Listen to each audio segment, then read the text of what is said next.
Hello guys, welcome to my YouTube channel. स्वागत है आप सबका study with Usha ma'am channel पे। आज हम 8th क्लास का सामाजिक और राजनीतिक जीवन पार्ट 3 का लेसन नंबर 1 पढ़ेंगे, संविधान निर्माण। ठीक है, देखिए ये संविधान निर्माण इम्पोर्टेंट चैप्टर है। सभी को पता भी होना चाहिए कि संविधान क्या होता है और हमें इसकी जरूरत क्यों होती है। ठीक है, देखिए इसमें सबसे पहले ऊपर दे रखा है कि 1934 में भारतीय राष्ट्रीय कांग्रेस ने संविधान सभा के गठन की मांग को पहली बार अपनी अधिकृत नीति में शामिल किया। ठीक है, केवल भारतीयों को लेकर बनने वाली एक स्वतंत्र संविधान सभा की यह मांग दूसरे विश्व युद्ध के दौरान और तेज हो गई और अंततः दिसंबर 1946 में संविधान सभा का गठन किया गया। ठीक है, यानी कि संविधान सभा का गठन कब किया गया था? तो वो किया गया था दिसंबर 1946 में। ठीक है, और दिसंबर 1946 से नवंबर 1949 के बीच संविधान सभा ने स्वतंत्र भारत के लिए नए संविधान का एक प्रारूप तैयार किया था। ठीक है, यानी कि 1946 से 1949 के बीच में संविधान सभा ने भारत के लिए जो संविधान था उसके एक ड्राफ्ट उसको तैयार किया था। ठीक है, 150 साल की अंग्रेजी हुकूमत के बाद भारतीयों को आखिरकार अपनी नियति और भविष्य तय करने का मौका मिला था। संविधान सभा के सदस्यों ने स्वतंत्रता संघर्ष से उपजे महान आदर्शों को ध्यान में रखते हुए इस काम को गंभीरता से अंजाम दिया। संविधान सभा के कामों के बारे में आप इसे ध्यान में हम आगे पढ़ेंगे। ठीक है, बगल में दिए गए चित्र में प्रधानमंत्री जवाहरलाल नेहरू संविधान सभा को संबोधित कर रहे थे। आप ये देख सकते हैं, चित्र दे रखा है, इसमें पंडित जवाहरलाल नेहरू है जो संविधान सभा है उसको संबोधित कर रहे हैं। ठीक है, सबसे पहले इसमें यह है कि किसी देश को संविधान की जरूरत क्यों पड़ती है। ठीक है, आज दुनिया के ज़्यादातर देशों के पास अपना संविधान है। आमतौर पर सभी लोकतांत्रिक देशों के बारे में उम्मीद की जा सकती है कि उनके पास संविधान जरूर होगा, लेकिन इसका यह मतलब नहीं कि जिन देशों के पास अपना संविधान होते हैं वे सभी लोकतांत्रिक देश ही होंगे। संविधान कई उद्देश्यों की पूर्ति करता है।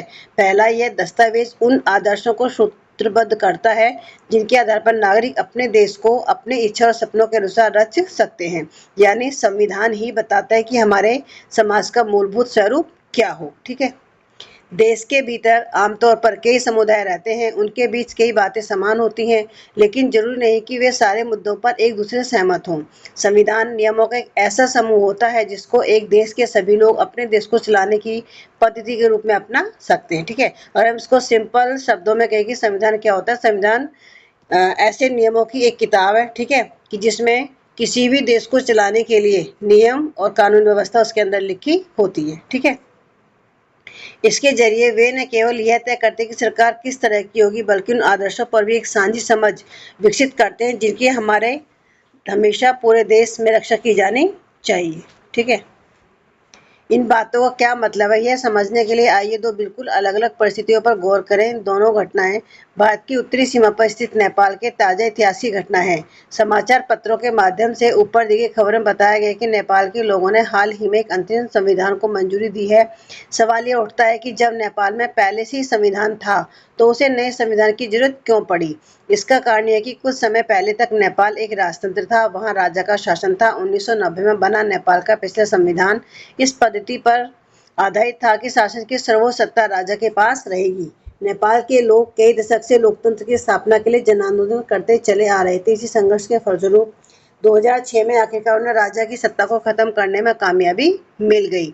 नेपाल के लोग लोकतंत्र के रास्ते पर चलना चाहते थे और इसके लिए उन्हें एक संविधान चाहिए था।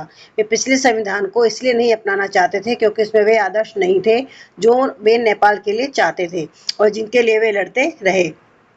जिस तरह फुटबॉल के खेल में नियम बदलते ही खेल बदल जाता है, उसी तरह नेपाल को भी राजतंत्र की जगह लोकतांत्रिक शासन व्यवस्था पर चलने के कारण अपने सारे नियम बदलने होंगे ताकि एक नए समाज की रचना की जा सके। यही कारण है कि नेपाल के लोगों ने 2015 में अपने देश के लिए एक नया संविधान अपनाया। ऊपर के चित्र के साथ दिए गए अंश में लोकतंत्र के लिए नेपाल के संघर्ष के बारे में बताया गया है। ठीक है, संविधान का दूसरा मुख्य उद्देश्य होता है कि देश की राजनीतिक व्यवस्था को तय करना। ठीक है, सबसे पहला तो उद्देश्य यही था कि लोगों के लिए नियम कानून बनाना। ठीक है, और दूसरा कि देश की जो राजनीतिक व्यवस्था है उसको तय करना, इस संविधान का दूसरा मुख्य उद्देश्य होता है। ठीक है, नेपाल के पुराने संविधान में कहा गया था कि देश के शासन की बागडोर राजा और मंत्री परिषद के हाथ में रहेगी। जिन देशों ने लोकतांत्रिक शासन पद्धति या राज्य व्यवस्था चुनी वही निर्णय प्रक्रिया के नियम तय करने में संविधान बहुत महत्वपूर्ण भूमिका निभाता है। लोकतंत्र में हम अपना नेता खुद चुनते हैं ताकि हमारी ओर से वे सत्ता का जिम्मेदारी के साथ इस्तेमाल कर सकें। फिर भी इस बात की संभावना हमेशा रहती है कि नेता सत्ता का दुरुपयोग कर सकते हैं। इस तरह की विकृतियों से बचाव का उपाय संविधान में मिलता है। राजनेताओं द्वारा सत्ता के इस दुरुपयोग में से लोगों के साथ भारी अन्याय हो सकता है। ठीक है, इसे अगर नीचे दिए गए चित्र कथा पट्ट में देखा जा सकता है। देखिए, इसमें एक ही कहानी रखी है कि सुरेश अपनी कक्षा का मॉनिटर है। वह दबंग किस्म का लड़का है। उसके सहपाठी भी उसे पसंद नहीं करते। क्लास टीचर श्रीमती राव अचानक किसी काम से बाहर जाना चाहती हैं। वह सुरेश की सब बच्चों का ख्याल रखने के लिए बोलकर चली जाती हैं। सुरेश मौके का फायदा उठाता है और अनिल को तंग करता है। ठीक है, अनिल, आज मैं राव मैडम से तुम्हारी शिकायत करने वाला हूँ, लेकिन मैंने किया क्या है? श्रीमती राव के लौटने पर जब आप कक्षा से बाहर गई हुई थी तो अनिल शोर मचाकर सबको परेशान कर रहा था। उसने मेरी बात भी नहीं सुनी। अनिल, आज तुम्हें पूरी छुट्टी के बाद यहीं रुकना पड़ेगा। तुम आज 100 बार लिखोगे कि मैं मॉनिटर को तंग नहीं करूंगा, लेकिन मैडम, मैंने तो कुछ भी नहीं किया। ठीक है, लोकतांत्रिक समाजों में प्राय संविधान ही ऐसे नियम तय करता है जिसके द्वारा राजनेताओं के हाथों सत्ता के दुरुपयोग को रोका जा सकता है। ठीक है, भारतीय संविधान में ऐसे बहुत सारे कानून मौलिक अधिकार वाले खंड दिए गए हैं। क्या आपको कक्षा 7 की पुस्तक में दिए गए दलित लेखक ओम प्रकाश वाल्मीकि के अनुभव की कुछ याद है? उस अध्याय में बताया गया था कि ओम प्रकाश को दलित होने के कारण किस तरह के भेदभाव का सामना करना पड़ा। वहां आपने पढ़ा था कि भारतीय संविधान देश के सभी व्यक्तियों को समानता का अधिकार देता है।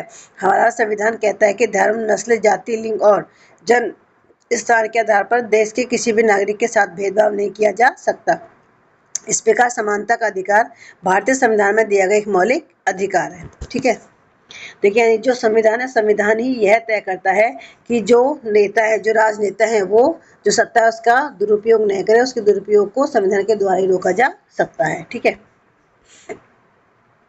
लोकतंत्र में संविधान का एक महत्वपूर्ण काम यह होता है कि कोई भी ताकतवर समूह किसी दूसरे या कम ताकतवर समूह या लोगों के खिलाफ अपनी ताकत का इस्तेमाल न करें। ठीक है, यानी कि जिन लोगों की संख्या कम है, ठीक है, यानी कि जो लोग ज़्यादा ताकतवर हैं वो कम ताकत वाले लोगों के खिलाफ अपनी ताकत का इस्तेमाल न करें। ठीक है, इस तरह के अस्वस्थ हालात लोकतांत्रिक समाजों में भी पैदा हो सकते हैं, जहां बहुमत वाला गुट लगातार ऐसे फैसले लागू करता रहता है जिनमें अल्पसंख्यकों की सहमति नहीं होती और उनका नुकसान होता है। जैसा कि चित्रपट कथा से पता चलता है, बहुमत की निरंकुशता का खतरा हर समाज में बना रहता है। संविधान में दिए गए नियमों से इस बात का ख्याल रखा जाता है कि अल्पसंख्यकों को किसी ऐसी चीज से वंचित न किया जाए जो बहुसंख्यकों के लिए समान रूप से उपलब्ध है। अल्पसंख्यकों पर बहुसंख्यकों की इस निरंकुशता का दबदबे पर प्रतिबंध लगाना भी संविधान का महत्वपूर्ण कार्य। ठीक है, यानी कि देखिए, जिन लोगों की संख्या ज्यादा है और जिनकी संख्या कम है, ठीक है, तो यानी कि जिनकी संख्या ज्यादा है वो कम संख्या वाले लोगों पे अपना दबदबा न बढ़ाएं। ठीक है, और उनको भी वो सारी चीज मिलनी चाहिए जो ज्यादा संख्या वाले लोगों के पास में होती है। ठीक है, यह दबदबा एक समुदाय द्वारा दूसरे समुदाय के ऊपर भी हो सकता है, जिसे अंतर सामुदायिक वर्चस्व कहते हैं, या फिर एक ही समुदाय के भीतर कुछ लोग दूसरों को दबा सकते हैं, जिसे अंतर सामुदायिक इंटर कम्युनिटी वर्चस्व कहते हैं। ठीक है, यानी कि एक समूह किसी दूसरे समूह पर ज्यादा दबाव न बना सके। ठीक है, संविधान क्यों होना चाहिए? इसका तीसरा महत्वपूर्ण कारण यह है कि हम खुद को अपने आप से बचा सकें। यह बात सुनने में जरा अजीब लगती है। असल में इसका मतलब है कि कई बार हम किसी मुद्दे पर बहुत तीखे ढंग से सोचने लगते हैं। ऐसे विचार हमारे व्यापक हितों के लिए नुकसानदेह हो सकते हैं। संविधान हमें ऐसी भावनाओं से बचाने में मदद करता है। इसे समझने के लिए नीचे चित्रकथा पट को देखिए। शबनम दुविधा में है, उससे कुछ तय करना है। कल की परीक्षा के लिए मुझे 2 अध्याय पढ़ने हैं, लेकिन इस समय तो मेरा पसंदीदा टीवी कार्यक्रम आ रहा है। मैं इसे देखे बिना नहीं रह सकती, पर अगर मैं ऐसा करती हूँ तो मैं ये दोनों अध्याय नहीं पढ़ पाऊंगी। शबनम, तुम परेशान लग रही हो, क्या बात है? मुझे ये टीवी कार्यक्रम देखना है, लेकिन कल मेरी परीक्षा भी है। अगर आप लोग टीवी देखेंगे तो मेरा भी टीवी देखने का मन जरूर करेगा। मुझे एक बात सूझ रही कि अगर आज की रात कोई भी टीवी न देखे तब शायद मेरा भी मन नहीं ललचाएगा। अच्छा हुआ मैंने कल टेलीविजन नहीं देखा। उन आखिरी 2 अध्यायों में से इतने सारे सवाल आए हैं। ठीक है, संविधान हमें ऐसे फैसले लेने से भी रोकता है जिनसे उन बड़े सिद्धांतों को ठेस पहुंच सकती है जिनसे देश आस्था रखता है। उदाहरण के तौर पर हो सकता है कि लोकतंत्र को मानने वाले अधिकांश लोग गंभीरता से महसूस करने लगे कि दलगत राजनीति यानी पार्टी पॉलिटिक्स बहुत विकृत हो चुकी है। इसलिए अब चीजों को दुरुस्त करने के लिए किसी तानाशाह को शासन सौंप देना चाहिए या फौजी शासन हो जाना चाहिए। इस भावना में बहकर लोग बहुधा इस बात को महसूस नहीं कर पाएंगे कि लंबे दौर में तानाशाही शासन तो उनके सारे हितों को तहस नहस कर देगा। एक अच्छा संविधान देश की बुनियादी संरचना को इस तरह के उन्माद से बचाता है। यह ऐसे प्रावधानों को आसानी से पलटने नहीं देता जिनके जरिए नागरिकों को आश्वासन मिलता है और उनकी स्वतंत्रता की रक्षा होती है। इस चर्चा से आप समझ जाएंगे कि संविधान किसी भी लोकतांत्रिक समाज में कितना महत्वपूर्ण भूमिका निभाता है।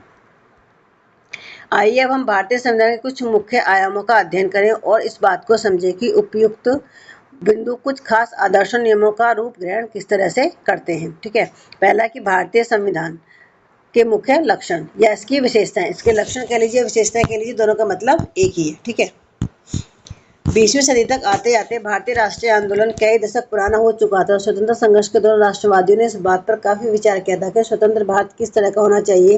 ब्रिटिश शासन के अंतर्गत उन्हें जिन नियमों को मानना पड़ता था वे उन्हें खुद नहीं बनाए गए थे। औपनिवेशिक राज्य के लंबे अत्याचारी शासन ने भारतीयों के सामने इतना जरूर स्पष्ट कर दिया था कि स्वतंत्र भारत को एक लोकतांत्रिक देश होना चाहिए। उसमें प्रत्येक नागरिक को समान माना जाए और सभी को सरकार में हिस्सेदारी का अधिकार होगा। इसके बाद यह तय करना था कि भारत में लोकतांत्रिक संगठन का गठन कैसे किया जाए, उसके कामकाज के नियम क्या हों। यह काम किसी एक आदमी के वश का नहीं था। इसमें लगभग 300 लोगों ने योगदान दिया जो 1946 में गठित की गई संविधान सभा के सदस्य थे। भावी संविधान के निर्माण के लिए अगले 3 साल तक संविधान सभा की बैठकें होती रहीं। संविधान सभा के इन सदस्यों के सामने एक बड़ी जिम्मेदारी थी। हमारे देश में कई समुदाय थे, उनकी न तो भाषा थी, न एक धर्म था और न एक जैसी संस्कृति थी। वैसे भी जब संविधान लिखा जा रहा था उस समय हमारा भारत देश भारी उथल पुथल से गुजर रहा था। भारत का और पाकिस्तान का बंटवारा लगभग तय हो चुका था। कुछ रियासतें तय नहीं कर पा रही थी कि उनका भविष्य क्या होगा, वे किधर जाएंगी। जनता की सामाजिक आर्थिक स्थिति भयानक थी। संविधान सभा के सदस्यों के सामने ये सारे मुद्दे थे, लेकिन उन्होंने अपने इस ऐतिहासिक दायित्व को बहादुरी से पूरा किया और देश को एक ऐसा कल्पनाशील दस्तावेज दिया जिसमें राष्ट्रीय एकता को बनाए रखते हुए विविधता के प्रति गहरा सम्मान दिखाई देता है। उन्होंने जो दस्तावेज तैयार किया उसमें सामाजिक आर्थिक सुधारों के जरिए गरीबी उन्मूलन और जनप्रतिनिधियों के चयन में जनता की महत्वपूर्ण भूमिका पर काफी जोर दिया गया। देखिए फोटो बाबा साहब अम्बेडकर की है। ठीक है, जो बाबा साहब अम्बेडकर थे इनको भारतीय संविधान का जनक कहा जाता है। ठीक है, डॉक्टर अम्बेडकर का विश्वास था कि संविधान सभा में उनकी हिस्सेदारी से अनुसूचित जातियों को संविधान के प्रारूप में कुछ सुरक्षात्मक व्यवस्था मिली है, लेकिन उन्होंने यह भी कहा था कि भले ही कानून बन गए हों, अभी भी अनुसूचित जाति बेफिक्र नहीं हो सकती क्योंकि इन कानूनों का संचालन सशर्ण हिंदू अधिकारियों के हाथों में ही है। इसलिए उन्होंने अनुसूचित जातियों से आह्वान किया कि वे सरकार के अलावा लोक सेवा में भी बढ़ चढ़कर शामिल हों। आगे के हिस्सों में भारतीय संविधान कुछ मुख्य आयाम का उल्लेख किया गया है। इन बातों को पढ़ते हुए विविधता, एकता, सामाजिक आर्थिक सुधार और प्रतिनिधित्व से संबंधित उपरोक्त चिंताओं को लगातार ध्यान में रखिए जिनसे इस दस्तावेज को लिखने वाले जूझ रहे थे। इसे समझने की कोशिश कीजिए कि उन्होंने स्वतंत्र भारत को एक शक्तिशाली लोकतांत्रिक समाज बनाने के उद्देश्य को पूरा करने के साथ इन चिंताओं को किस तरह हल किया। सबसे पहला इसमें संघवाद, फेडरलिज्म। ठीक है, इसका मतलब है कि देश में एक से ज्यादा स्तर की सरकार का होना। हमारे देश में राज्य स्तर पर भी सरकार है और केंद्र स्तर पर भी। यानी कि संघवाद का मतलब क्या है कि जिस देश में एक से अधिक स्तर की जो सरकारें होती है उसको हम क्या बोलते हैं, उसको हम संघवाद बोलते हैं। ठीक है, और भारत में जो सरकार है वो 3 स्तर की है। ठीक है, केंद्र सरकार, राज्य सरकार और स्थानीय स्तर की सरकार है। ठीक है, पंचायती राज व्यवस्था शासन का तीसरा स्तर है जिसके बारे में आप कक्षा 6 में पढ़ चुके हैं। कक्षा 7 की किताब में आपने राज्य सरकार के कामकाज को देखा था। इस साल हम केंद्र सरकार के बारे में ज्यादा पढ़ेंगे। भारत में इतने सारे समुदायों की उपस्थिति का सीधा मतलब यह था कि यहाँ शासन की एक ऐसी व्यवस्था विकसित करनी होगी जिसमें राजधानी दिल्ली में बैठे मुट्ठी भर लोग ही पूरे देश के फैसले न लेने लगे। इसलिए प्रांतीय स्तर पर भी सरकार की व्यवस्था की गई ताकि इलाके के हिसाब से अलग फैसले भी लिए जा सकें। भारत के सभी राज्यों को कुछ मुख्य मुद्दों पर फैसले लेने का स्वतः अधिकार है। राष्ट्रीय महत्व के सवालों पर सभी राज्यों को केंद्र सरकार द्वारा बनाए गए कानूनों को मानना पड़ता है। कार्य क्षेत्र की स्पष्टता के लिए संविधान में कुछ सूचियां दी गई हैं जिनमें बताया गया है कि कौन से स्तर की सरकार किन मुद्दों पर कानून बना सकती है। इसके साथ संविधान यह भी तय करता है कि प्रत्येक स्तर की सरकार अपने कार्यों के लिए पैसे का इंतजाम कहां से कर सकती है। संघवाद के अंतर्गत राज्य केवल केंद्र सरकार के प्रतिनिधि नहीं होते, उन्हें भी संविधान से ही अपनी ताकत और अधिकार मिलते हैं। भारत के सभी लोग इन सभी स्तरों की सरकार द्वारा बनाए गए कानून और नीतियों के अंतर्गत आते हैं। दूसरा है संसदीय शासन प्रणाली। सरकार के सभी स्तरों पर प्रतिनिधियों का चुनाव लोग खुद करते हैं। कक्षा 7 की किताब के शुरू में कांता की कहानी दी गई थी जो वोट डालने के लिए कतार में खड़ी है। भारत का संविधान अपने सभी वयस्क नागरिकों को वोट डालने का अधिकार देता है। संविधान सभा के सदस्य जब संविधान की रचना कर रहे थे तो उन्हें लगा कि स्वतंत्रता संघर्ष ने भारतीय जनता को वयस्क मताधिकार का प्रयोग करने के योग्य बना दिया है। उन्हें विश्वास था कि इससे न केवल लोकतांत्रिक सोच व तौर तरीकों को प्रोत्साहन मिलेगा, बल्कि जाति, वर्ग और औरत मर्द के फर्क पर आधारित ऊंच नीच की बेड़ियों को भी तोड़ा जा सकता है। सार्वभौमिक मताधिकार का मतलब है कि अपने प्रतिनिधियों के चुनाव में देश के सभी लोगों की सीधी भूमिका होती है। इसके अलावा हर व्यक्ति खुद चुनाव भी लड़ सकता है, चाहे उसकी सामाजिक पृष्ठभूमि कैसी भी क्यों न हो। ये प्रतिनिधि जनता के प्रति जवाबदेह होते हैं। लोकतांत्रिक कार्यपद्धति में प्रतिनिधित्व क्यों महत्वपूर्ण होता है, इसके बारे में आप इसी पुस्तक की दूसरी इकाई और विस्तार से पढ़ेंगे। नंबर 3 है शक्तियों का बंटवारा। संविधान के अनुसार भारत सरकार के 3 अंग हैं: विधायिका, कार्यपालिका और न्यायपालिका। विधायिका में हमारे निर्वाचित प्रतिनिधि होते हैं। कार्यपालिका ऐसे लोगों का समूह है जो कानूनों को लागू करने और शासन चलाने का काम देखती हैं, और न्यायालय की व्यवस्था को न्यायपालिका कहा जाता है, जिसके बारे में आप इस पुस्तक की इकाई 3 में पढ़ेंगे। सरकार की किसी भी शाखा द्वारा सत्ता के दुरुपयोग को रोकने के लिए प्रावधान किया गया है कि इन सभी अंगों की शक्तियां एक दूसरे से अलग होंगी। शक्तियों के इस बंटवारे के आधार पर प्रत्येक अंग दूसरे अंग पर अंकुश रखता है, और इस तरह तीनों अंगों के बीच सत्ता का संतुलन बना रहता है। चौथा है मौलिक अधिकार। मौलिक अधिकारों वाला खंड भारतीय संविधान की अंतरात्मा भी कहलाता है। औपनिवेशिक शासन ने राष्ट्रवादियों के दिमाग में राज्य के प्रति संदेह का भाव पैदा कर दिया था। इसलिए राष्ट्रवादी चाहते थे कि स्वतंत्र भारत में राज्य की सत्ता के दुरुपयोग से बचने के लिए कुछ लिखित अधिकार होने चाहिए। लिहाजा मौलिक अधिकार देश के सभी नागरिकों को राज्य की सत्ता के मानने और निरंकुश इस्तेमाल से बचाते हैं। इस तरह संविधान राज्य और अन्य व्यक्तियों के समक्ष व्यक्तियों के अधिकारों की रक्षा करता है। विभिन्न अल्पसंख्यक समुदाय भी चाहते थे कि संविधान में ऐसे अधिकारियों को शामिल किया जाए जो उनके समूह की रक्षा कर सकें। फलस्वरूप बहुसंख्यकों से अल्पसंख्यकों के अधिकारों की रक्षा का आश्वासन भी संविधान में दिया गया है। इन मौलिक अधिकारों के बारे में डॉक्टर अम्बेडकर ने कहा था कि इनका दोहरा उद्देश्य है: पहला, हर एक नागरिक ऐसी स्थिति में हो कि वह उन अधिकारों के लिए दावेदारी कर सके, और दूसरा, ये अधिकार हर उस सत्ता और संस्था के लिए बाध्यकारी हो जिसने कानून बनाने का अधिकार दिया गया है। मौलिक अधिकारों के अलावा हमारे संविधान में एक खंड नीति निर्देशक तत्वों का भी है। संविधान सभा के सदस्यों ने यह खंड इसलिए जोड़ा था ताकि और ज्यादा सामाजिक व आर्थिक सुधार लाए जा सकें। वे चाहते थे कि स्वतंत्र भारतीय राज्य जनता की गरीबी दूर करने वाले कानून और नीतियां बनाते हुए इन सिद्धांतों को मार्गदर्शक के रूप में हमेशा अपने सामने रखें। 5वां धर्मनिरपेक्षता। ठीक है, धर्मनिरपेक्ष राज्य वह होता है जिसमें राज्य अधिकृत रूप से किसी भी धर्म को राज के धर्म के रूप में बढ़ावा नहीं देता। इस बारे में हम अगले अध्याय में और विस्तार से पढ़ेंगे। अब आप इस बात को समझने लगे होंगे कि कभी कभी देश का इतिहास यह तय कर देता है कि देश का संविधान कैसा होगा। संविधान उन आदर्शों को तय करने में एक महत्वपूर्ण भूमिका निभाता है जिन्हें हम अपने देश और अपने प्रतिनिधियों के जरिए साकार करना चाहते हैं। जिस तरह फुटबॉल के नियम बदलते ही खेल बदल जाता है, उसी तरह जिन देशों के संविधान में भारी बदलाव आ जाते हैं वहाँ देश का बुनियादी स्वरूप भी बदल जाता है। हम नेपाल में देख चुके हैं कि वहाँ लोकतंत्र बनाने की जरूरत के साथ ही नए संविधान की जरूरत भी पैदा हो गई थी। ऊपर हमने भारतीय संविधान के जिन आयामों का जिक्र किया वे कई बार काफी जटिल दिखाई देते हैं और उन्हें समझने में भी मुश्किल भी महसूस होती है, लेकिन अभी आप इस बारे में ज़्यादा फिक्र नहीं करें। इस पुस्तक के बाकी अध्यायों और अगली कक्षाओं में भारतीय संविधान के सब पहलुओं के बारे में आप लगातार सीखते जाएंगे, ठोस रूप से उनका अर्थ जान पाएंगे। 11 मौलिक कर्तव्यों के से प्रत्येक रेखाचित्र तस्वीर बनाए अथवा उन पर कविता गीत तथा कक्षा में इन पर चर्चा करें।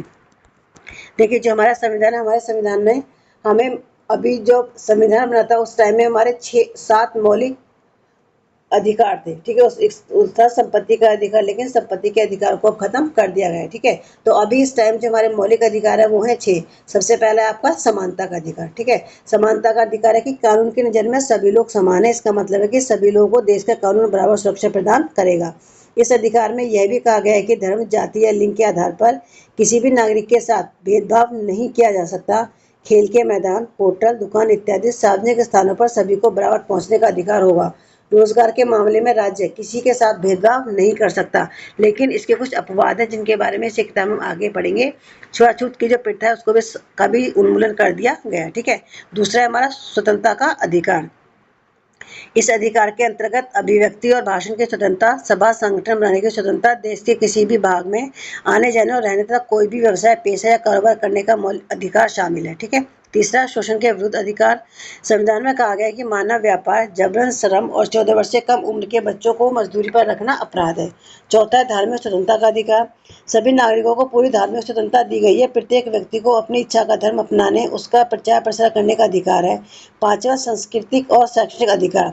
संविधान में कहा गया है कि धार्मिक या भाषाई सभी अल्पसंख्यक समुदाय अपनी संस्कृति की रक्षा और विकास के लिए अपने अपने शैक्षणिक संस्थान खोल सकते हैं। और छठा है संवैधानिक उपचार का अधिकार। यदि किसी नागरिक को लगता है कि राज्य द्वारा उसके किसी मौलिक अधिकार का उल्लंघन हुआ है तो इस अधिकार का सहारा लेकर वह अदालत में जा सकता है। ठीक है, देखिए ये 6 हमारे मौलिक अधिकार है। इसके अलावा हमारे 11 मौलिक कर्तव्य भी हैं। ठीक है, और कर्तव्य और अधिकार एक दूसरे के पूरक भी होते हैं। ठीक है, जब तक आप अपने कर्तव्य का पालन नहीं करेंगे तब तक आपको जो आपका अधिकार है वो भी नहीं मिलता। ठीक है, तो देखिए ये आपको बहुत ही इंपॉर्टेंट चैप्टर था। ठीक है, और मैं समझती हूँ कि इसमें आपकी थोड़ी सी समझ विकसित हुई होगी कि संविधान क्या है और संविधान में कौन कौन से अधिकार दिए हैं। ठीक है, अधिकारों के साथ में हमारे अपने कुछ कर्तव्य भी होते हैं। ठीक है, प्लीज़ मेरे चैनल को लाइक और सब्सक्राइब जरूर करें, साथ ही और बच्चों को भी शेयर करें ताकि और बच्चों को भी इसका फ़ायदा मिल सके। ठीक है, आज की वीडियो में बस इतना ही। मिलते हैं आपसे नेक्स्ट वीडियो में। Thank you.